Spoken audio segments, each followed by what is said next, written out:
पितामह जैसा अद्भुत भक्त दुनिया में कोई हुआ नहीं। इनकी इच्छा के बिना इनको मृत्यु स्पर्श नहीं करती। इनकी इच्छा के बिना कोई बाण इनको घाव नहीं पहुंचा सकता। नैष्ठिक ब्रह्मचारी हैं, श्री गंगा जी के पुत्र हैं, प्रचंड पराक्रमी हैं, ऊर्ध्वरेता हैं। ऊर्ध्वरेता प्राणी देवता हुआ करता है, मृत्युलोक में रहने पर भी वो मनुष्य नहीं होता, मृत्यु उसके अधीन होती है। ऊर्ध्वरेता भवेद् यस्तु सदेवो न तु मानुषः। पितामह ने इन बाणों को इसलिए स्वीकार किया है कि हमने ठाकुर जी को जो भोग लगाया प्रसाद वही लेना है। ठाकुर जी को चना भोग लगाओ, अपने माल पर खाओ, ये अच्छी बात नहीं है। भगवान श्री कृष्ण ने प्रतिज्ञा की है कि मैं महाभारत में शस्त्र नहीं उठाऊंगा। पितामह भीष्म ने हंस कर कहा, आपकी प्रतिज्ञा में क्या दम है? प्रतिज्ञा तो हम करते हैं कि आपको शस्त्र उठवा कर रहेंगे। भगवान ने कहा, किस बल पर? आपके चरणामृत के बल पर। अच्छा, हम स्वयं एक और तुम्हें केवल हमारे चरणामृत का भरोसा। पितामह ने कहा, दम हो तो आ जाओ सामने, पता लगे कौन जबर पड़ता है। हम ये जानते हैं कि आप में जो शक्ति है वो भी आपके चरणामृत की है। सृष्टि का संरक्षण करते जब बैटरी चार्ज हो जाती है, आपकी खत्म हो जाती है, तो फिर से उसको चार्ज करने के लिए अकेले में आप अपना चरणामृत लिया करते हैं। तुम कैसे जानते? बोले कोई जाने नहीं, इसलिए आपने बड़ी चतुरता से प्रलय कर दिया, और प्रलय के मध्य में भी कोई देख न पावे, कदाचित देख लेवे तो दोष न देवे, हमारी पोल न खुले, इसलिए बालक बनकर करार विंदे न पदार विंदम मुखार विंदे अपना चरणामृत पी रहे हो और हमसे बात करते हो। हम आपके चरणामृत के मूर्तिमान स्वरूप हैं। युद्ध में भगवान के सन्मुख पधारे हैं। पार्थ सारथी भगवान एक ओर हैं, एक ओर वृद्ध पितामह भीष्म श्वेत वाहन श्वेत वस्त्र धारण किए हुए विशुद्ध चेता अपने सारथी से कहते हैं, सारथी रथ को इधर उधर मत ले चलो, सीधे आज रथ उधर ले चलो जिधर पांडु कुमार धनंजय कपिध्वज रथ पर विराजमान होकर आ रहे हैं। आपको उस रथ में क्या विशेषता दिखती है? बड़े बड़े वीर हैं, उधर ही क्यों जाते हो? बोले कपिध्वज के सारथी भगवान हैं। ऐसा क्यों है? बोले अर्जुन ने अपने जीवन की लगाम श्याम के हाथ में सौंप दी है। ये सारा विश्व महाभारत है, इसमें प्रत्येक प्राणियों के भीतर सद्वृत्ति और असद्वृत्तियों का निरंतर द्वंद्व युद्ध चल रहा है। इसमें वही विजयी होता है जो अपने जीवन की लगाम श्याम को सौंप दे। पर श्याम 51 थोड़ी है कि सबकी लगाम पकड़ लेगा। ये तो केवल पार्थ सारथी हैं। अर्जुन के रथ में क्या विशेषता है? बोले आप भी अपने जीवन के रथ में वही विशेषता ले आओ। रथ तो आपका शरीर भी है, शरीर रथ है, इंद्रियां घोड़े हैं, मन लगाम है। आपने बुद्धि को सारथी बना रखा है। बुद्धि के चमत्कार से सारा विश्व आज आक्रांत हो रहा है और भगवान को भूल रहा है। सारी बुद्धि एक तरफ हो जावे, बुद्धि बुद्धिमान सारे विश्व के राजा महाराजा, धन बल जन बल ज्ञान बल कोश बल संगठन बल, सारा बल दुर्योधन की तरफ है। पांडवों के पास 5 गांव भी नहीं है, पर इन्होंने बुद्धि का भरोसा नहीं किया, श्याम के हाथ में लगाम सौंपी है। हमारे सारथी श्याम है। इनके पास 5 गांव भी रहने के लिए नहीं, और मांगने के लिए दुर्योधन भी पहुंचा श्री कृष्ण के पास सहायता के लिए, अर्जुन भी पहुंचे। भगवान ने कहा एक और मेरा पूरा सैन्य बल रहेगा, एक और मैं अकेला निहत्ता रहूंगा। बोलो किसको क्या चाहिए? अर्जुन ने ठाकुर जी को पकड़ लिया, मुझे तो तुम चाहिए श्याम, कुछ नहीं चाहिए। अरे भैया मैं शस्त्र नहीं धारण करता, क्या करोगे मुझे लेकर? बोले शस्त्र नहीं धारण करोगे, हमारे जीवन की लगाम तो पकड़ोगे। हमको लगाम क्यों पकड़ाते हो? इसलिए कि मैं आपके पीछे रहूं, सारथी आगे होता है और रथी पीछे होता है। मैं मारा जाऊंगा तो मुझे संतोष होगा, मैं अपने श्याम के पीछे मरा हूं। भगवान के नेत्र डबडबाया है। दुर्योधन सेना ले गया है, भगवान ने अर्जुन की लगाम संभाली है। आस्तिकों में श्रेष्ठ, भगवान पर महाविश्वास, युद्ध की विभीषिका सन्मुख है, रहने के लिए 5 गांव भी नहीं है। श्री कृष्ण अपनी नारायणी सेना को देने के लिए उद्यत हैं, पर हमें तो श्री कृष्ण चाहिए। दुर्योधन ने अपनी सभा में जाकर पितामह के सामने कहा, अर्जुन मूर्ख है, उसने निहत्थे कृष्ण को स्वीकार किया, मैं उनकी नारायणी सेना ले आया हूं। पितामह ने हंसकर विदुर की तरफ देखा, बोले इस बुद्धिमान से मिलो, नारायण को छोड़कर नारायणी सेना का क्या अर्थ होता है, इसको मरने की बात समझ में आवेगा, जीते जी समझ में नहीं आया। आश्रय तो नारायण, विपद विस्मरणम विष्णु संपन्न नारायण स्मृति ही, भगवान को भूलना ही तो विपत्ति है। अर्जुन की लगाम क्यों संभाले, बोले अर्जुन के रथ का नाम है नंदी घोष। जिसके शरीर रूपी रथ का उद्घोष, जिसके शरीर के प्रत्येक रोम रोम से यही स्वर प्रकट होता हो, सब सुखी रहें, सर्वे भवन्तु सुखिनः सर्वे सन्तु निरामया। तब उस रथ का नाम नंदी घोष है। जो अपना स्वार्थ चाहे, दूसरे की हानि चाहे, ऐसे के जीवन के रथ को की लगाम ठाकुर नहीं लेते। आप किसी का भी अनिष्ट चाहोगे, भगवान सर्वात्मा है, इसलिए तब तुम्हारी बात सुनते ही नहीं। अर्जुन का रथ नंदी घोष है। दूसरा, अर्जुन के रथ के घोड़े सफेद हैं। आपके इंद्रियों का व्यवहार सफेद स्वच्छ होना चाहिए। लोगों के सामने कुछ और छिपाकर कुछ, ये तो धब्बेदार है। ठाकुर जी तो श्वेत वाहन है, ततः श्वेतैर्हयैर्युक्ते। तीसरी विशेषता ये है कि अर्जुन के रथ में 4 घोड़े जुते हैं। 4 और 4 दूनी 8 लगाम है। एक एक घोड़े के मुंह में इधर भी 2 8 हुआ। जिसका जीवन का रथ चारों वेदों के आधार पर, 4 वर्ण और 4 आश्रम की मर्यादा पर चलता हो, उसकी लगाम कन्हैया लेता है। मनमाना आचरण करने वाले अनाचारियों की लगाम नहीं पकड़ते ठाकुर।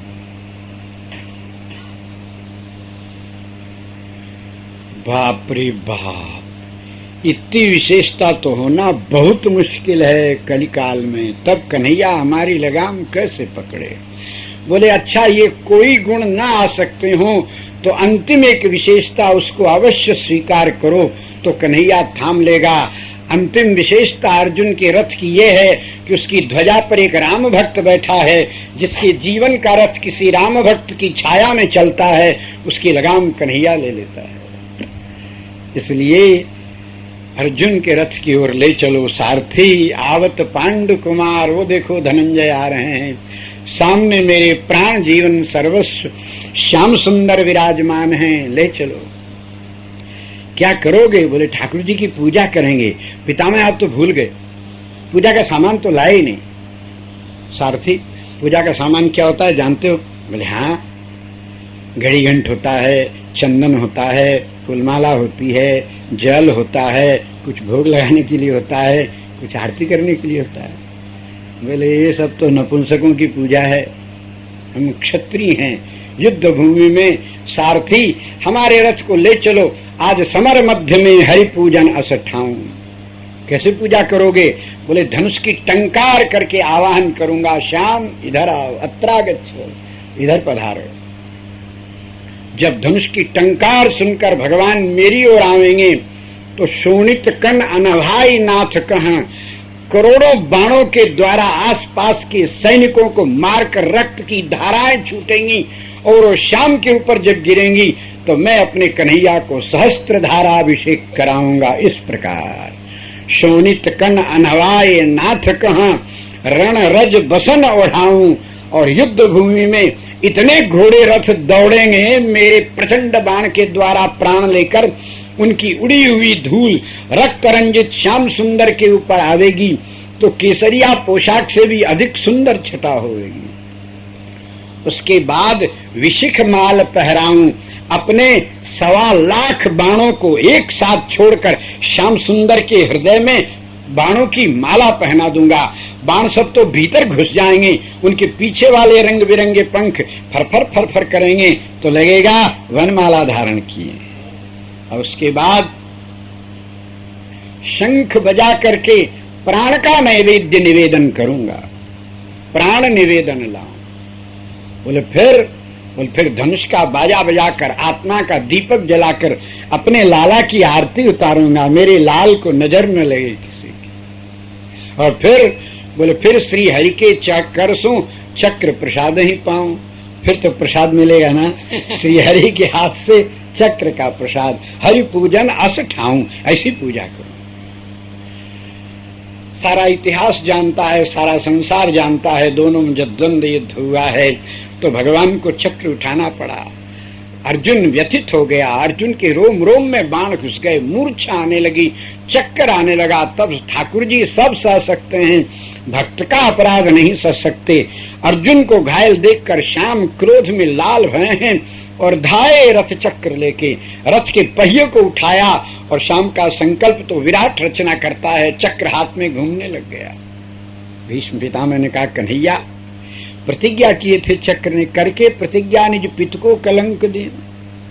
एक बाप की औलाद की एक बात होती है, 2 बात बोलने वाला 2 बाप की औलाद होता है। दुर्नाभिभाषते, 2 बात नहीं बोलनी चाहिए, जो बोले उसका प्राण रहते पालन करना चाहिए।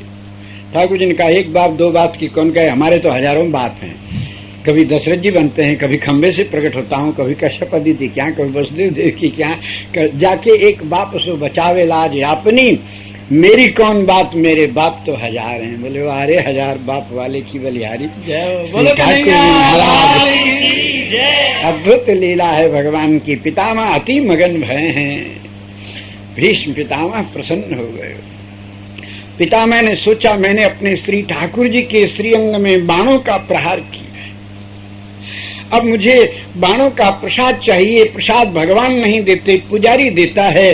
अर्जुन ने जब बाणों का प्रहार किया, बृहन्नला को आगे करके, पितामह ने छाती आगे कर दी है, तो बाण शरीर में घुसे हैं। वयो वृद्ध भीष्म पितामह रथ से वृद्ध गजराज के समान ढह गए, बाणों पर ही ऊपर उठ गए। दुनिया में ऐसा वीर कहीं हुआ नहीं, होगा भी नहीं। पितामह भगवान श्याम सुंदर के बल पर मैंने अपने श्याम को बाण पहुंचाया है। कितनी चोट लगी होगी उन सुकुमार को, उसको ब्याज सहित मैं अनुभव करूं, इसलिए चाहते तो तुरंत प्राण छोड़ देते, पर नहीं छोड़ा। मुझे अनुभव करना है। बाण पर पड़े हुए महाभारत युद्ध संपन्न हो गया है। भीष्म की दशा, युद्ध का दृश्य देखकर श्री धर्मराज रो रो पड़ते हैं, उनको चैन नहीं मिलता है। लोग कहते हैं, महाराज सबका श्राद्ध करो। सब किया है पर नेत्रों के आंसू बंद नहीं होते, बहुत रोते हैं महाराज, कपोल गल गए हैं आंसुओं के मारे। अर्जुन व्यथित होता है अपने भैया की दशा देखकर, धर्म रोता है, श्याम धर्म रोता है। धर्म की रक्षा के लिए आपने धर्मात्माओं का वध किया है, कैसा आपका धर्म है, कुछ समझ में नहीं आता। भीष्म, द्रोण, कृपाचार्य प्रभृति महापुरुष इस युद्ध में मारे गए हैं, धर्मता नहीं छल कपट से मारे गए हैं, और ये काम आपने कराया है। ऐसा क्यों किया, ये कैसा धर्म है? भगवान ने कहा, ऐसा ही धर्म है। धर्म की रक्षा के लिए जब कोई धर्मात्मा अधर्मियों का संरक्षण करने के लिए तैयार हो जाता है, तब उसको मार्ग से हटाने के सिवा चारा क्या रह जाता है। इन महापुरुषों में कोई दोष नहीं, धर्म की मूर्ति हैं, पर अधर्म का संरक्षण करते हैं, और अधर्म का संरक्षण ये अपने आप में महान अधर्म है। इसीलिए और इसी अधर्म के कारण इन महापुरुषों को मृत्यु का ग्रास बनना पड़ा है। धर्म का तत्व महीन होता है धनंजय, केवल ऊपरी दृश्य देखने से धर्म समझ में नहीं आता। पितामह रोते हैं, हमसे नहीं देखा जाता है। भगवान श्याम सुंदर धर्मराज के पास पहुंचे हैं। महाराज आप रोते हैं तो मेरा अर्जुन रोता है, और मेरा अर्जुन रोता है तो फिर मुझसे सहन नहीं होता है। श्री धर्मराज बोले, श्याम मुझे निमित्त बना करके ये सारा कुछ कांड भया? बोले ये तो भविष्य है। व्यास जी को आपने राजसु यज्ञ में ही बताया था, त्वामेकम कारणम कृत्वा भीमार्जुन बलेन च सर्वक्षत्र विनाशाय भविष्यन्ति विशांपते। उत्पातानाम फलम राजन चतुर्दश समा भवे। 9 ग्रह इकट्ठे भये हैं, 14 वर्ष के बाद इनका फल उदय होएगा, क्योंकि अभी यज्ञ करके आपने शांत कर दिया है। पर ग्रहों का प्रकोप सर्वथा शांत नहीं हुआ करता। 14 वर्ष के बाद त्रेता में भी ऐसे योग आया था, तो दशरथ जी का मरण भया और श्री राम रावण का भयंकर युद्ध भया और 14 वर्ष का वनवास हुआ। 13 वर्ष शांति से बीते और 14वें वर्ष में भयंकर युद्ध भया। गगनम गगनाकारम समुद्रम समुद्रोपम श्री राम रावणयोर युद्धम श्री राम रावणयोरिवह। विश्व में ऐसा युद्ध कभी हुआ नहीं। ये तुम्हारे महाभारत युद्ध में तो जितने 18 क्षुणी सेना थे, 18 क्षुणी तो लंका में बाजा बजाने वाले थे, युद्ध के मारू बाजा बजाने वाले। सेना को कौन गिने? 1 लाख पुत्र, 1.25 लाख नाती और गने को पार निशाचर जाती। और बानर सेना कितनी? बोले बानर कटक उमा में देखा, सो मूर्ख जो करन चह लेखा। ये अनंत अनंत वीरों का मरण भया है। और अब भी आपने यज्ञ करके ग्रहों को शांत किया। 14 वर्ष बीतते बीतते ये प्रकट हो जाएगा इसका फल। 12 वर्ष का वनवास भया, 1 वर्ष का अज्ञातवास और 14वें वर्ष में युद्ध, भयंकर युद्ध भया है। पितामह अब रोने से क्या लाभ है? जो होना है होकर रहेगा। बोले महाराज मैं धर्म युधिष्ठिर है मूर्तिमान, और कौरव पक्ष में भी साक्षात मूर्तिमान धर्म विदुर है। धर्म तो पापियों के पास भी होता है, पुण्यात्माओं के पास भी होता है। धर्म तो सबका है, पर दोनों ओर मूर्तिमान धर्म होने पर भगवान पांडवों के पक्ष में क्यों हैं? पांडवों की विजय किस लिए हुई? धर्म तो दुर्योधन के पास भी है। बोले है, पर दुर्योधन ने कभी धर्म का आदर नहीं किया, सदा विदुर जी का अपमान करता है। अंततः विदुर जी को निकाल दिया, धर्म ने उसका त्याग किया है, विनाश हो गया। और पांडवों के पक्ष में युधिष्ठिर के कारण दुख भोगना पड़ता है इन भाइयों को, पत्नी का अपमान सहना पड़ता है, वन में वन भटकना पड़ता है, अज्ञातवास करके छिप करके दासों के समान सेवा करनी पड़ती है।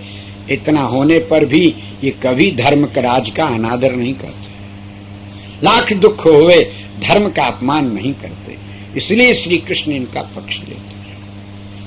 युधिष्ठिर से कहा है चलो भीष्म पितामह से धर्म समझो, आप तो केवल भावुक हो गए। पांडवों के साथ भगवान श्री कृष्ण भीष्म पितामह के समीप पधारे। भगवान कृष्ण ने चरणों में प्रणाम किया है। भीम ने नेत्र खोलकर देखा, शब्द सुना, ये वासुदेव कृष्ण आपके चरणों में प्रणाम कहता है पितामह।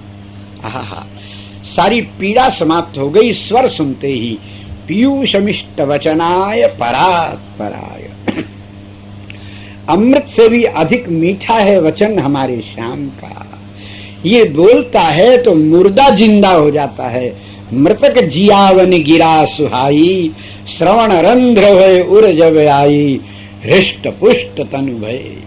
पितामह का शरीर हृष्ट पुष्ट हो गया, जो खून बह गया था उसकी कमी पूरी हो गई, लगा फूलों की सैया पर सोए।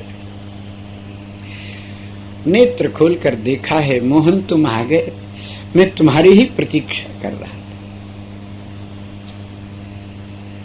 क्या आज्ञा है, कैसे कष्ट किया, मैं क्या सेवा करूं? बोले पितामह ये धर्मराज बहुत रोते हैं, इनको लगता है कि हमारे कारण अधर्म हुआ है, थोड़ा इनको समझाओ।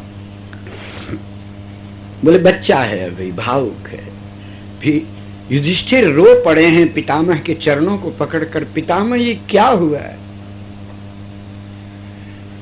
हम सब आपकी प्रत्येक आज्ञा का पालन करने वाले, और फिर आपके सामने ही सब भाई आपस में लड़ गए, मर गए, आपकी ये दशा हुई। ये क्या है, क्यों हुआ? धर्म कैसा होता है? धर्म का स्वरूप क्या है?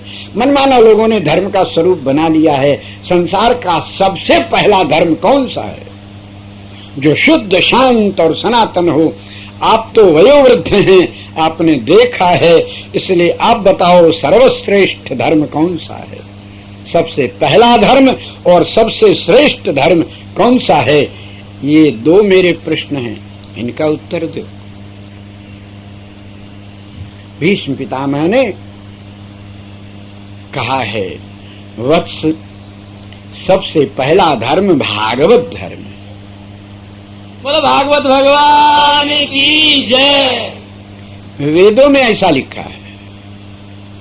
वेद कहते हैं, यज्ञेन यज्ञमयजन्त देवा तानि धर्माणि प्रथमान्यासन। यज्ञ के द्वारा जिन यज्ञ पुरुष भगवान सनातन विष्णु की आराधना देवता लोग करते हैं, उन भगवान विष्णु का वैष्णव धर्म, भगवान का भागवत धर्म प्रथम धर्म है। भगवान ने ब्रह्मा जी को दिया है तो ब्राह्म धर्म इसका नाम हुआ। ब्रह्मा से मनु को प्राप्त भया है, सूर्य को प्राप्त भया, वैवस्वत धर्म कहलाया। और सूर्य से मनु को तो मानव धर्म कहलाया। भागवत धर्म, मानव धर्म और सनातन धर्म, वैष्णव धर्म, ये पर्यायवाची नाम है। ये संसार का सबसे पहला धर्म है। अच्छा, और सबसे श्रेष्ठ धर्म कौन सा है? बोले बस यही है। महाराज पूछते हैं, को धर्म सर्वधर्माणाम भवतः परमो मत। पोथी पुराण की बात छोड़िए, आप अपने मत से बताइए। आपने जीवन में बहुत अनुभव किया है, सबसे बढ़िया, सबसे अच्छा धर्म कौन सा है? सबसे सच्चा धर्म कौन सा है? तो पितामह कहते हैं, सुनो युधिष्ठिर, मरने वाला कभी झूठ नहीं बोलता है। अब हम मरने की तैयारी पर लगे हैं, मेरा अंतिम बयान सुनो। एष में सर्वधर्माणाम धर्मो अधिकतमो मतः यद भक्त्याः पुंडरीकाक्षं स्तवैरर्चयि नरः सदा। मेरे मत में वही धर्म श्रेष्ठ है जिस धर्म में लोग भगवान कमल नयन की आराधना करते हैं, पूजा करते हैं, स्तुति करते हैं, परिक्रमा करते हैं। एष में सर्वधर्माणाम धर्मो अधिकतमो, ये अधिकतम श्रेष्ठ धर्म है। पितामह से भीष्म अनेक प्रश्न करते हैं, उत्तर देते हैं। थक गए हैं, कहा श्याम अब मैं थक गया हूं।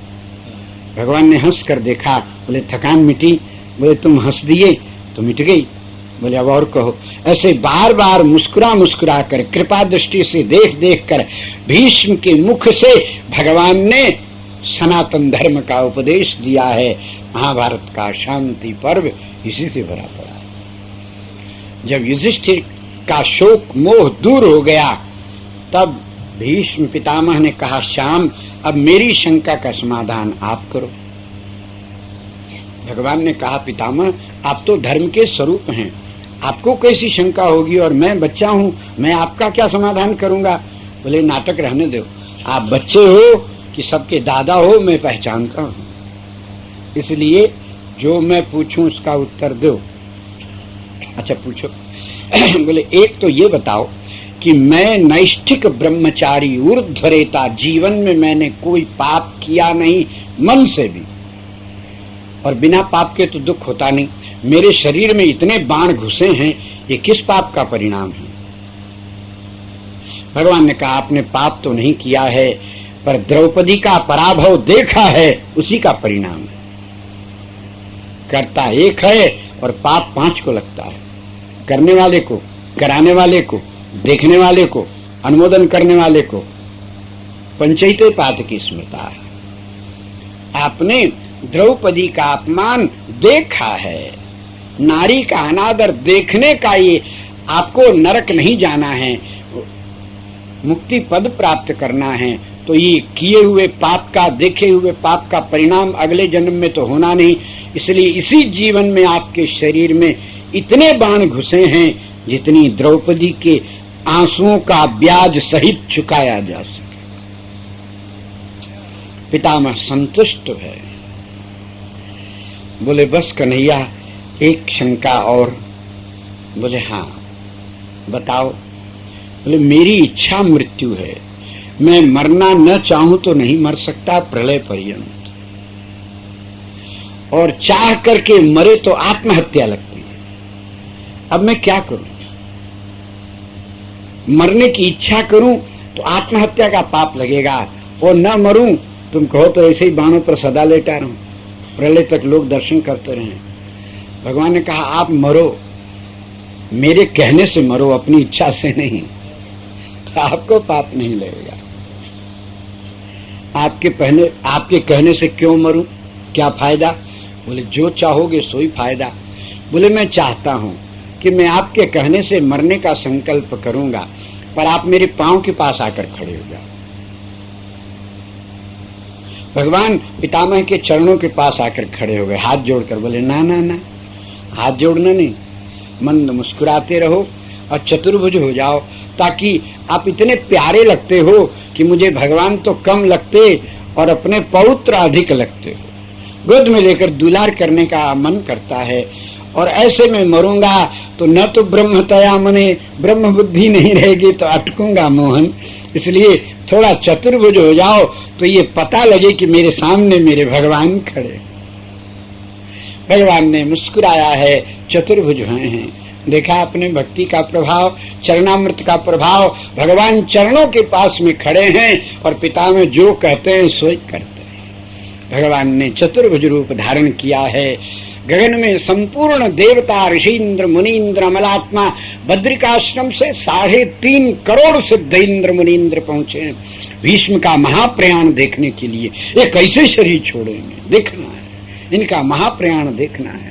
देवता लोग खड़े हैं, ब्रह्मादि सब खड़े हैं। गगन से ब्रह्मा जी और शंकर जी भी देख रहे हैं, देवेंद्र दर्शन कर रहे हैं। उस समय जितने मनुष्य वहां पर उपस्थित थे सब आ गए हैं। पांडव घेरे खड़े हैं। पितामह के बाईं ओर अर्जुन है, नकुल सहदेव है, दाहिनी ओर भीम है, युधिष्ठिर है। भगवान श्री कृष्ण चरणों के पास खड़े। सबको पितामह ने एक बार स्नेह की दृष्टि से देखा है, आशीर्वाद दिया, फिर अपने श्याम की तरफ देखा है। नेत्र भरकर जिन भगवान की सुंदरता को आज तक पेट भर के भगवान शंकर ने हृदय के नेत्रों से भी देखने का सौभाग्य नहीं प्राप्त किया, पितामह पेट भर देखते। जे हर ही नयनन कबहु निरखे नहीं आघाय, वो श्याम सुंदर सामने खड़े हैं। और बहुत देर तक पितामह ने नख से सिख पर्यंत भगवान को देखा है। भगवान मंद मंद मुस्कुराते हुए अत्यंत स्नेह और करुणा की दृष्टि से पितामह को देख रहे हैं। देवता ब्रह्मा जी भाग्य सरा रहे, कैसा महाभाग्य है। अंतिम समय में भगवान जिसके चरणों में उपस्थित हैं और उसकी प्रत्येक आज्ञा का पालन करते हैं। ये क्या है भीष्म में विशेषता? बोले जीवन भर ये चरणामृत से ही जिए हैं, चरणामृत से प्रकट हुए हैं, इसलिए वैष्णवों को नित्य भगवान का चरणामृत लेना ही चाहिए। जो सदा चरणामृत लेकर के ही भोजन करता है, ऐसे प्राणी का जीवन चरणामृत के आधार पर है। और जो चरणामृत के आधार पर रहता है, उसके लिए भगवान अपनी ये प्रतिज्ञा कि जैसा करोगे वैसा भोगना पड़ेगा, अवश्यमेव भोक्तव्यम कृतम कर्म शुभाशुभम, इस प्रतिज्ञा को छोड़ देते हैं, उसका जन्म अंतिम होता है।